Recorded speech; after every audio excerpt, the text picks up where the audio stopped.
Welcome to Minutes by Minute. I'm Elgin Nichols. And I'm Dave Kenny. And we're going to talk about what the village, the township, and all the various governmental entities are doing to you out there. Remember, these are the people that you elected or the commissions that they appointed. So the decisions that they make directly affect you. Yes, and we do have a disclaimer though. Not everything you hear or see may be actual. Or directly affect you. Or directly affect you, right. Well, if you're from Brandon, it probably wouldn't affect you like you are. You're not affected, are you? That's true. Non-affected. I'm in a neutral country, a protected area. Okay. Yeah, they have barbed wire around his house. But I understand that a chipmunk can't survive out there where you're at. Actually, I have relocated all my chipmunks to safe areas. So, friends, if you happen to have an excess of chipmunks that have shown up recently, Don't come to my house. okay. Anyway, first subject we're going to talk about is the Oxford Board of Education. They had a meeting on July 23rd. Let me see. Charlene Schultz is the... Colleen Schultz. Got it. I am corrected. Colleen. Stand corrected. She's been with them for about 15 years or so, I think. Yeah. On that nice board. gal. Yeah, she does a great job on there too, but she's going to be leaving, you know. She chooses not to be reelected. She chooses not to be reelected. I think she... So who's running? There's a whole slate of people that are running. Does a person run for president, or is it simply elected by the board once they're elected? Once they're elected, then the board will actually elect the president. Okay. All right. Pretty much the same in which most of the councils and those kind of things operate. Except for the township. Except for the township. Because the Board of Trustees, of course, automatically you have the supervisor of the township. Right. But now on the Planning Commission, it's different. You're appointed, for the township. That's true. And for the... Some of which may be elected officials. most are elected officials, more than likely. Oh, well then. And the same with, Pollyant Trail and that kind of thing. They all operate that way pretty much. Yeah. Except for the trustees. What's with that? I don't know. Anyway, they have the power of authority, so I guess they can do what they want, right? The township. Absolutely. Okay. And by the way, they can't do exactly what they want. well, they do what the people want. within within the framework of the law. Well, if they don't do what the people do, they usually show up with, as you put it, pitchforks And torches. and torches. So anyway, so they mind their P's and Q's pretty well, and they carry a pretty tight ship though in the township. But let's get back to the Board of Education, shall we? You digressed. Yeah, I don't know how you got me away from this, but you did. Okay, Matt Sayers at Central Michigan University is studying Oxford school system as far as effective change. In other words, Oxford has made a number of changes, in the way their curriculum is handled and the various programs that they have instituted. So was he measuring the degree of success? Yes. What was the degree of success? There are some fine points to that, in testing. You got the SAT and some others. ACT? ACTs, ABCs, all these various things that they gauge, the success of their programs. Now, there's a number of things that are changing those statistics. For example, they had They've changed the test. yeah. For example, a virtual academy, that kind of thing. They all come under, this, excuse me, testing. I'm running out of steam here. Excuse me. It's a small word, so don't choke on it. It is virtual academy, where you got a combination of various kids that have been moved into this area that have had, certain situations in their lives. So they're put under this special education thing. Are you talking special education or virtual academy here? No, virtual academy, and actually what I'm talking about is the Crossroads for the other one. Okay, I thought virtual academy was a voluntary kind of a thing. It is, where they use computers. Right. To learn how to do things, but they still have to be tested. But all their testing goes into Clarkston. Clarkston?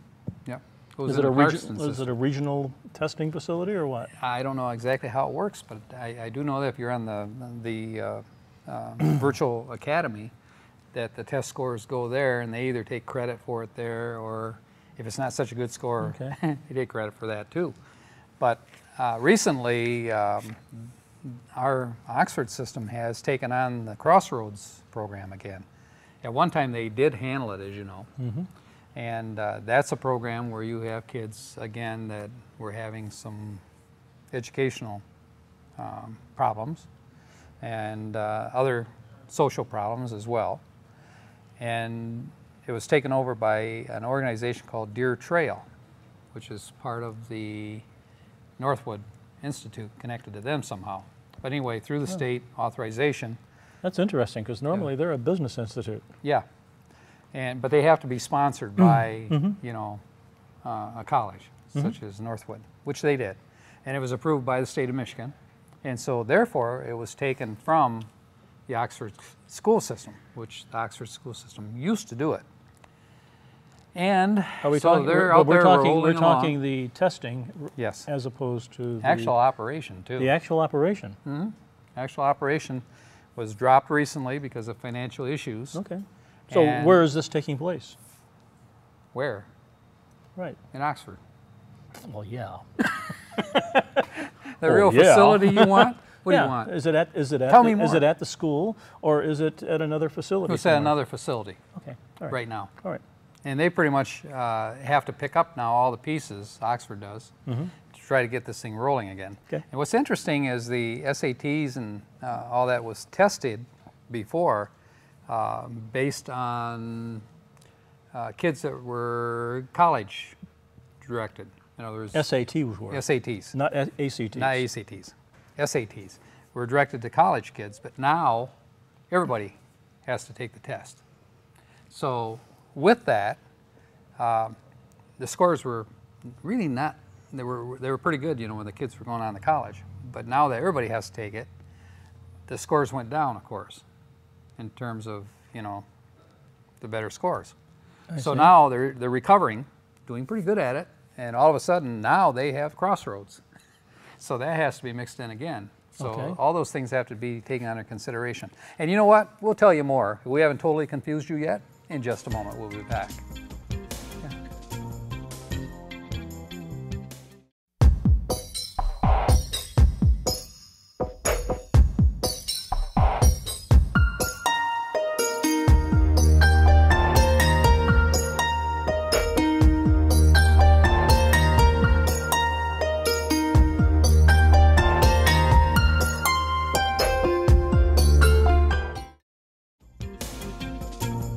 Hi, I'm Elgin Nichols, And I'm Dave Kenny. and we're back in Minutes by Minute, and we were just discussing the school board meeting.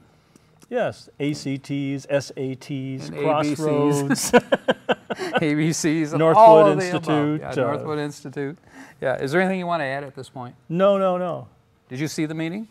Push on. No, I didn't. Well, okay. Obviously you did. Yeah. One of the things that they did talk about too was technology. And I don't know if you're aware, but the school board has directed that a new website be made, you know, for the Oxford school system. So they've been working on it. Because the current one is lacking? It's just not brought up to date, probably, and less accessible, maybe. Who knows? But anyway, they are working on a new website. Right now, they're having some difficulties, though, getting into certain areas. For example, if they want to check the schedules of the various schools, you have to hunt for them. And they said, hey, I couldn't find the schedule for this, but I know it's in there. Well, They I said, just well, they're happen to gonna make know it where easier. those things are. Now they're going to move them. Yeah, you use them all the time, don't I you? know. Now they're going to move them. Yeah. They'll be like Myers. Yeah. Have you seen any differences in their website at all? The new one? Not really, not yet. Not yet. Oh, you will. I It's wait a- with bated breath. Yes, and it's going to be better for you, though. Believe it or not. You've heard that before, right? It'll be more better. It'll be more better. Yeah, Be longer, lower, sleeker, whiter. could be. They talked, of course, about finances too. They're looking at the school system in particular having an increase of about 7.9 mils, which they apparently can levy. So, you folks out there, you're gonna see an increase in. I don't think they had a choice about that one. Wasn't that to no. cover a debt?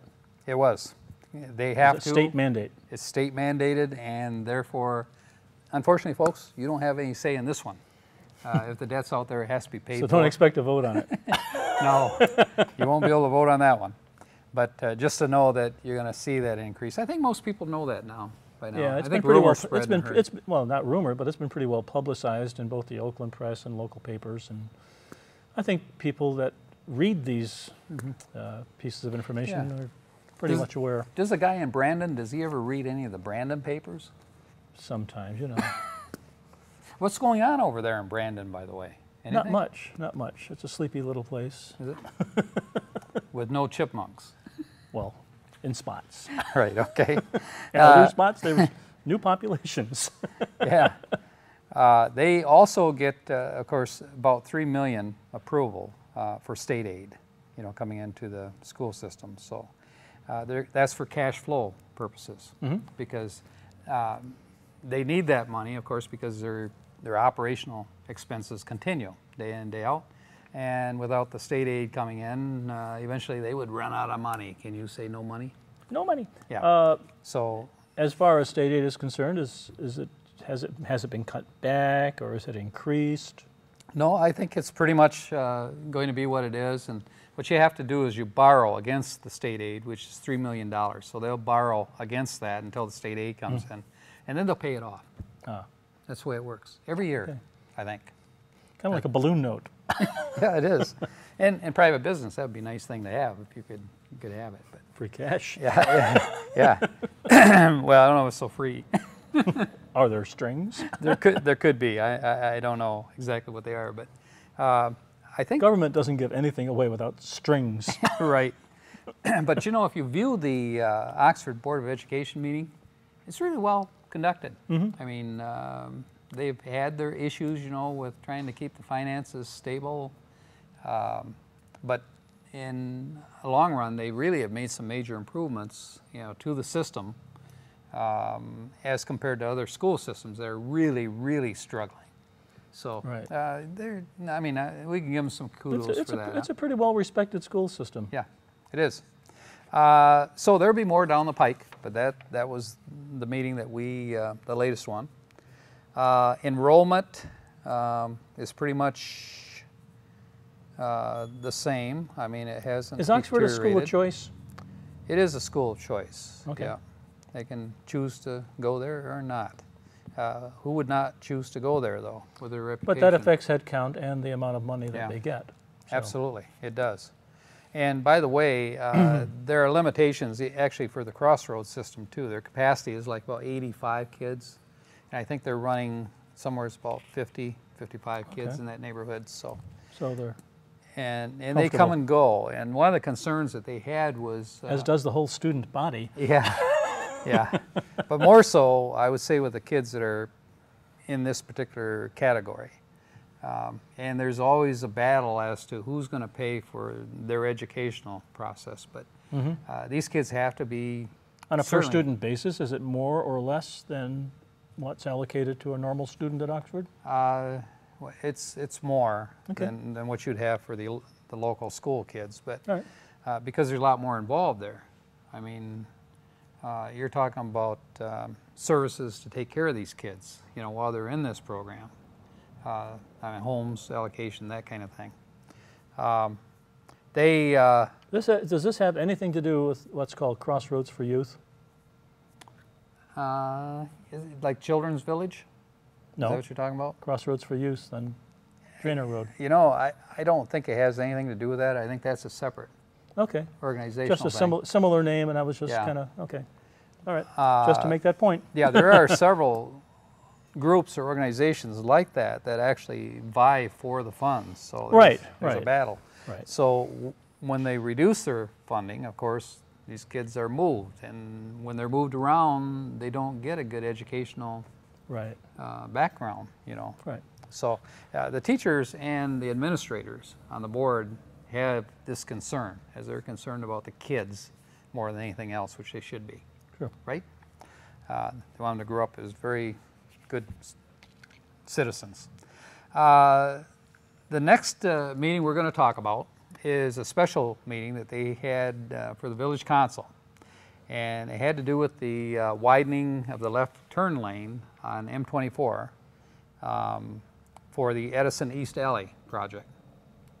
And Where is there were a lot of that? Where people. is that relative to the main intersection in Oxford? Well, it's located next to Holy Cross Lutheran Church, Okay. down in that area. Let me see. It calls for plans for screening a wall along the access road in the church parking lot. In the back of it, where this road runs, it's going to be a 2-lane highway with a bike path. And the citizens, they showed up in groves. Oh, is this the one that's going to Bunches. connect to Glassby? This one, no, it's not connecting to Glassby. It'll run along that alley. And it could get over to Glassby from there if you wish to do So so. where does it start? It starts close to the marketplace in that area. And where does it end? It ends, I'm trying to think of the road, but you can actually take it right out to Burdick, by moving around. Taking little jogs in and out, which you're used to taking jogs here and there and whatever. So is that Industrial down. Drive? No. As a matter of fact, getting into it is going to be a one-way process. Oh, You can't get out of it. You can go into it. You can't get out of it, but you can access all the businesses which behind makes it. it really good if it's not a dead end. That's right. And you know what? We'll talk a little bit more about this when we come back right after this.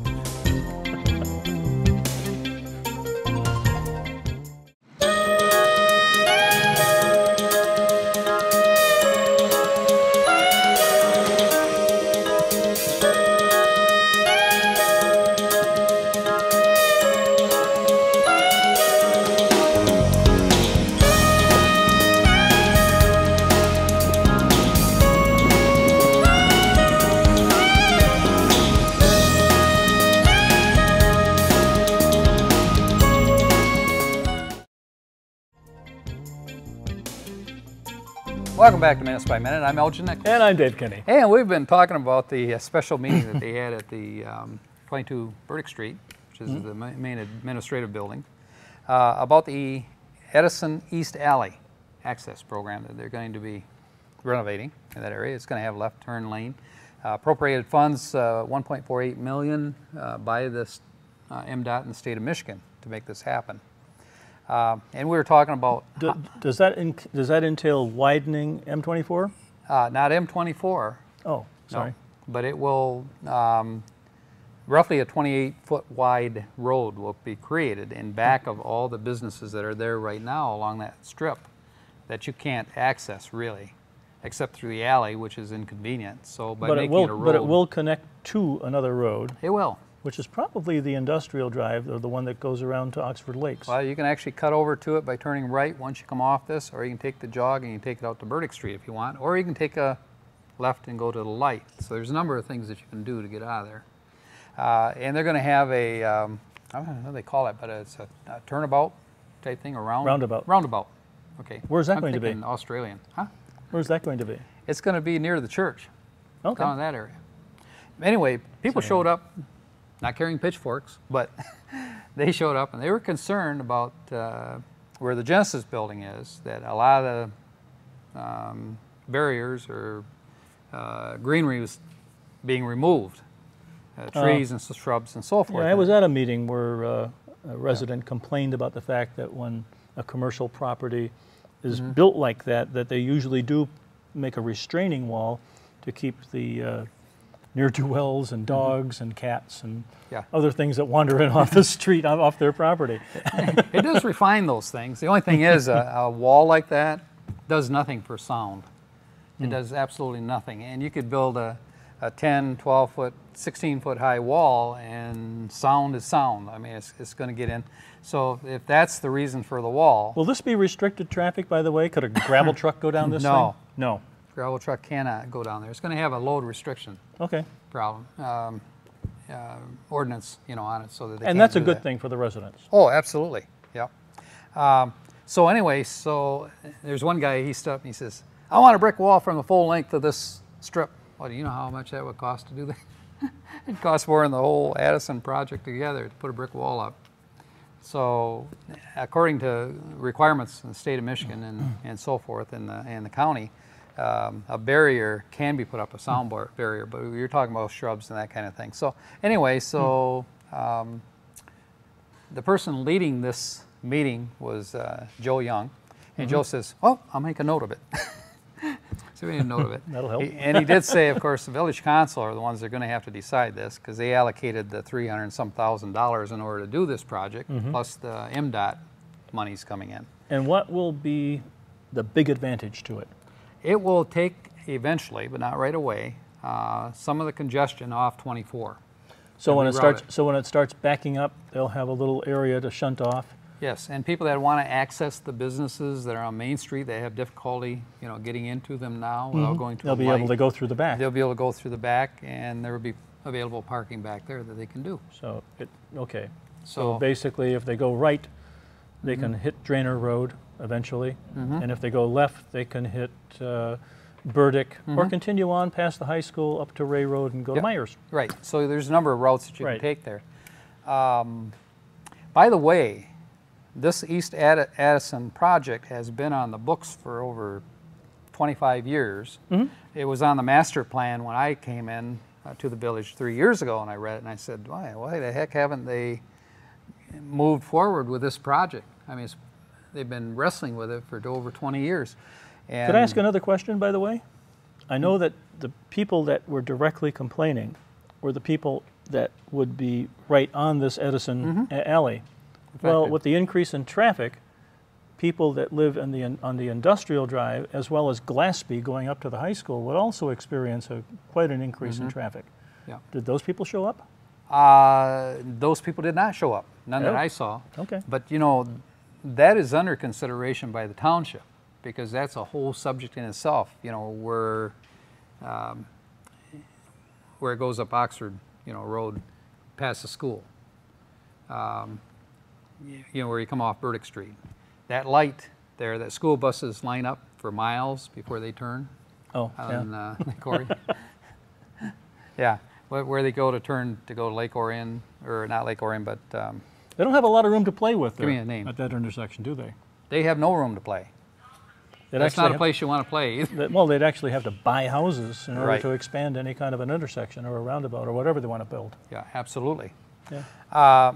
So anyway, it looks like they're going to go ahead with this thing, and there's going to be more at the village council meeting on the 12th of August. So if you want to learn more, show up to the meeting. Communications Commission, they had a meeting. They did? Yeah, a couple things happened. The there. Oxford Area Cables Communications Yeah, Commission. you were there. I was there. Yeah. You were there. Yeah, you were getting picked on. No, I wasn't getting picked on. no, not this time. Usually you are. I was waiting for it, but it didn't happen. When you do stuff, you get picked on. Right, you do. There's a couple things that came up. One thing is that Bill Service, our manager for the station, worked to get Terry Stiles as a broadcast producer. Production manager. Production manager, that's the job. And so they recognized that there was a need for it. They did hire her for that. Great. She does a good job. I think it makes sense. So effective, I believe it's August 4th, Terry will be a full-time salaried employee. Right. Sounds good to everybody around. One here. of two, and I forget who the other one was. Executive producer. it's our service executive manager. Oh, Producer Bill manager. Service. Bill Service, yeah. Okay. Also, Buck Kreiderman gave notice that he would not be chairman. He's going to resign as chairman. So there Right, be a but new he'll still chairman be coming on the up. board. He will still be on the board. Okay, what's coming up? Okay, we got a few meetings here. On 8/5 at 7 o'clock, the Village of Oxford Planning Commission. On 8/6 at 6:30, the Oxford Township Economic Development Subcommittee. Check on that one because sometimes they cancel it. And on 8/7, or that's 8/7, yeah, at 7 o'clock, Oxford Township Zoning Board of Appeals. And at 7 o'clock the same day, the Village of Leonard Council. And on 8/12 at 7 o'clock, the Oxford Township Parks and Rec Committee. And at 7:30, Addison Township Planning Commission. And at 6:30, the Village of Oxford Council, of which someone that sits next to me is a part. That's it for now. I'm Elgin Nichols, Minutes by Minute. And I'm Dave Kenny. We'll catch you next time. See you then.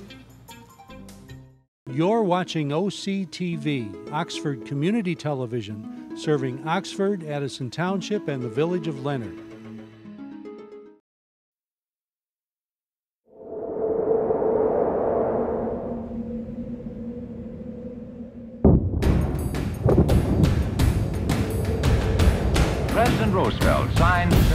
I've always appreciated the American Legion's My gratitude to the American Thank Legion. you all to the American Legion.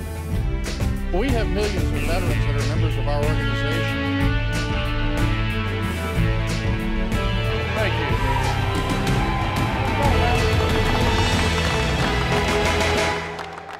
you. The American Legion. We serve America and its veterans. We pledge ourselves to our veterans, our youth, a strong national defense, and Americanism. These 4 pillars shape our work and what we do for America. There is power in our numbers. We're the largest organization of wartime veterans in the nation. We are 2.5 million members strong, men and women from every state in the nation and around the world. No other veterans organization wields this kind of power. We work relentlessly within our 4 pillars of service, and we succeed. The American Legion takes care of our fellow veterans and their families. We maintain close ties with Congress and the leaders in Washington, D.C. They respect us. They listen to us. We sponsor research and press for medical care and benefits for all veterans and active duty service members, whether they are members of the American Legion or not. President Roosevelt signs G.I. Joe's Bill of Rights. You've heard of the GI Bill of Rights, one of the most important pieces of social legislation of the 20th century. It was written and passed largely through the efforts of the American Legion. We were instrumental in the formation of what is now the Department of Veterans Affairs to make sure our veterans get the care and benefits they are promised and deserve. The young people of our nation are our future. They benefit from exceptional programs and generous scholarships that only the American Legion offers. We provide athletic programs like American Legion Junior Shooting Sports, Legion Baseball, and educational and civics programs like the Oratorical Scholarship Contest, and Boys State and Boys Nation. As Supreme Court Justice Hugo Black stated, the quality of justice that Americans receive should not depend upon the amount of money they have. We promote citizenship and an appreciation of government. We have all been directly involved in our nation's defense as wartime veterans. We know what policies, tools, and manpower our military needs to protect this great country. We fight to get these things done. We're all very grateful to have the American Legion on point. We take our case all the way to the top in Washington, D.C. to ensure that America is prepared for any threat.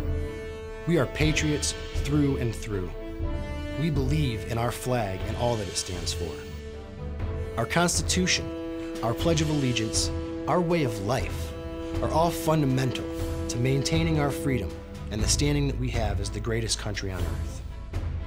We promote and defend these values every day in communities across the nation. These pillars represent not just what we do, but who we are. We're here to serve our fellow veterans, their families, and all of America. We are here for them. We are here for you. The American Legion asks you to join us in our mission. If you share our vision and commitment to America, visit our website at legion.org or your nearest American Legion post today.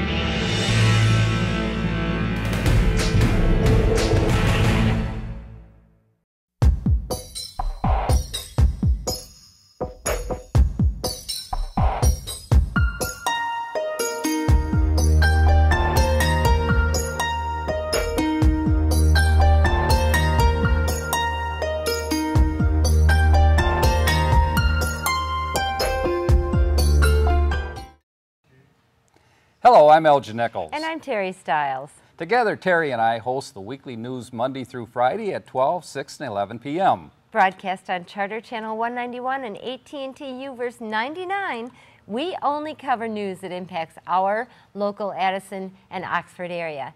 In other words, by all accounts, news that would normally not receive from any other televised source. But chances are, if it's local, it will be found on Oxford Community Television and OCTV. For the weekly news, I'm Terry Stiles. And I'm Elgin Nichols. Together, we invite you to join Terry and me for our next OCTV weekly news program.